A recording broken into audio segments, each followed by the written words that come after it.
Wayanad Munderi government higher secondary സ്കൂളിലെ VHSE +1 വിദ്യാർത്ഥിയെ +2 വിദ്യാർത്ഥികൾ ആക്രമിച്ചു. തലയ്ക്കും കണ്ണിനും പരിക്കേറ്റ വിദ്യാർത്ഥിയെ മാനന്തവാടി മെഡിക്കൽ കോളേജ് ആശുപത്രിയിൽ പ്രവേശിപ്പിച്ചു. ഒരു 10-20 പേര് ഒരുമിച്ച് കൂടിയിട്ട് അടിച്ചു. അവിടുന്ന് കല്ലൊക്കെ ആയിട്ട് തലക്കൊക്കെ അടിച്ച് തലയ്ക്ക് ഇപ്പോഴും നല്ല വേദന ഉണ്ട്. പിന്നെ മേലും കൈയൊക്കെ നല്ല വേദന. ടീച്ചേഴ്സ് സംസാരിച്ച് എന്നിട്ട് ഹോസ്പിറ്റലിലോട്ട് കൊണ്ടുപോയി. പിന്നെ അവിടുന്ന് കേസാക്കാൻ വേണ്ടി പറഞ്ഞു. ഒരു വട്ടം വാർണിംഗ് അവർക്ക് കൊടുത്തു. ഒരു വട്ടം ഇതുപോലെ റാഗിങ് ഉണ്ടായിരുന്നു.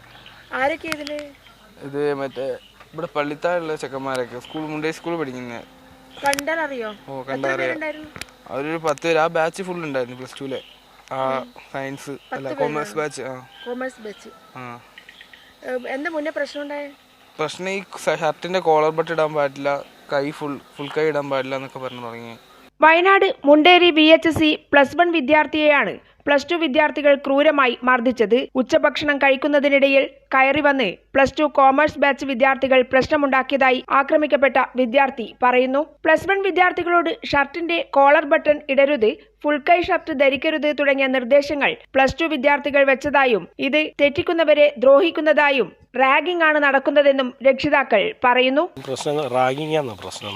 അവനൊന്ന് ഷർട്ടിന്റെ ബട്ടൺ അയക്കാൻ പറഞ്ഞു.